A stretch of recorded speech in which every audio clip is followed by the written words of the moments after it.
Mummy जी, बेटी के बिना मेरा पूरा परिवार अधूरा है। प्रेगनेंसी चेक किट पर 2 पिंक लाइन देखकर आरती खुशी से झूम उठी। उसने विनय को फोन किया। विनय, खुशखबरी है, आप पापा बनने वाले हो। यार प्लीज काम के समय मजाक मत करो। अरे पापा तो मैं 2 बार पहले ही बन चुका हूँ, ये तीसरी बार कब हुआ, कैसे हुआ? विनय जुझलाते हुए बोला। मैं मजाक नहीं कर रही हूँ विनय, कितने समय से कह रही थी कि मैं एक बेटी चाहती हूँ। हमारे 2 बेटे हैं, मुझे एक बेटी की भी बहुत इच्छा है।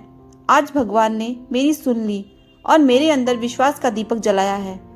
आरती ने मासूमियत से जवाब दिया।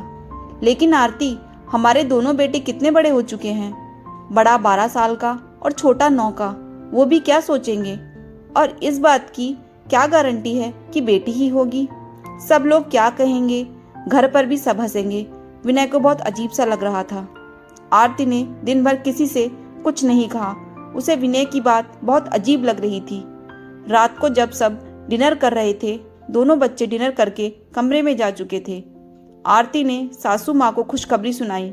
सासू माँ ने विनय की तरफ देखा। विनय शर्म से सिर नीचे करके बैठा था। आरती की बात सुनकर उसका देवर हंसने लगा।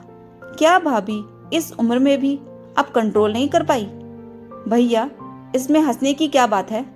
मैं एक बेटी चाहती थी, इसलिए मैंने तीसरा चांस लिया। लेकिन बहू, बेटी की इतनी चाहत किसे होती है कि वो 2 लड़कों के बाद तीसरा चांस ले? फिर क्या जरूरी है कि बेटी ही होगी? तुम्हारा परिवार तो पूरा हो चुका, फिर क्या जरूरत है? सासू माँ बोली। मम्मी जी, मानती हूँ कि जरूरत नहीं बेटी ही होगी, लेकिन चांस तो ले ही सकती हूँ। मेरा बहुत मन है बेटी को पालने का, और परिवार तो बेटी के आने से ही पूरा होगा। अभी तो मेरा परिवार अधूरा है। आरती ने अपनी बात रखी। भाभी, इतना ही शौक है बेटी पालने का तो मेरी बेटी को गोद ले लो। देवर ने हंसकर कहा। भैया, मैंने तो खुशी के जन्म के समय ही कहा था कि इसे मुझे दे दो, लेकिन उस समय आपने और देवरानी ने मना कर दिया था।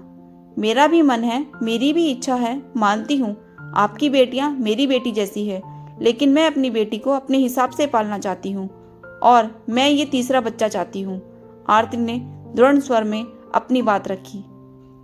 विनय, इसमें शर्म की कोई बात नहीं, ये तो मेरी इच्छा है, हमें किसी बात की कमी नहीं। तुम्हें तो खुश होना चाहिए, भगवान हमें ये खुशी दे रहा है, हमें भी कन्यादान का पुण्य मिलेगा। आरती ने अब इस बच्चे को जन्म देने का दृढ़ निश्चय कर लिया था। आरती का मन देखकर सासू माँ बोली। अगर आरती का इतना ही मन है तो ठीक है, लेकिन बहू, तुम्हें कोई प्रॉब्लम नहीं होनी चाहिए। विनय, कल डॉक्टर के पास चलना, मैं भी तुम्हारे साथ चलूंगी, और अगर डॉक्टर ने सब कुछ सही बताया तो ही हम इस बच्चे के लिए तैयार होंगे। सासू माँ की बात सुनकर आरती उनके गले लग गई। मेरी प्यारी सासू माँ, आप मेरे दिल का सारा हाल समझती हो। अगले दिन डॉक्टर ने आरती का चेकअप करा। सब कुछ नॉर्मल था और डॉक्टर ने बच्चा पैदा करने के लिए हाँ कर दी। बस आरती को अपनी उम्र का ध्यान रखते हुए कुछ प्रिकॉशन रखनी थी, वरना डिलीवरी में समस्या आ सकती थी। जब दोनों बच्चों को पता लगा उनके परिवार में नया सदस्य आने वाला है, तो वो भी बहुत खुश हुए, क्योंकि उन्हें तो एक जीता जागता खिलौना मिलने वाला था। 9 महीने पूरे होने पर आरती ने एक प्यारी सी बेटी को जन्म दिया। थोड़ी परेशानी होने पर डिलीवरी ऑपरेशन से हुई, लेकिन अब सब ठीक था। आरती बहुत खुश थी, उसकी बरसों की इच्छा पूरी हो गई थी। विनय भी बच्ची को देखकर अपनी झिझक भूल गया था। देवर देवरानी को मायूस देखकर आरती बोली। देवर जी, मुझे पता है कि आप दोनों के मन में क्या चल रहा है। आप दोनों चिंता मत करो, आपकी दोनों बेटियां अभी भी मेरे लिए उतनी ही प्यारी और अपनी हैं जितनी पहले थी। वो जितनी जिम्मेदारी आपकी है उतनी ही मेरी भी। सासू माँ अपने परिवार को एकजुट देखकर खुश थी। वैसे तो उन्होंने हमेशा परिवार को एक मजबूत धागे में बांधने की कोशिश की थी, फिर भी उन्हें आरती की समझदारी पर गर्व था। अपने पति से बोली, हमारी बड़ी बहू बहुत समझदार है, मुझे यकीन है वो मेरे इस प्यारे परिवार को कभी बिखरने नहीं देगी। ससुर जी अपनी नवजात पोती को गोद में लेकर बोले, साक्षात देवी माँ मेरे घर में पधारी हैं। इनके आते ही हमारे सारे रुके हुए काम पूरे होने लगे हैं। तुम्हें पता है बहू, विनय को अभी अभी ऑफिस से फोन आया है कि उसका प्रमोशन हो गया है और तुम्हारे देवर को भी बिजनेस में बहुत लाभ हुआ है।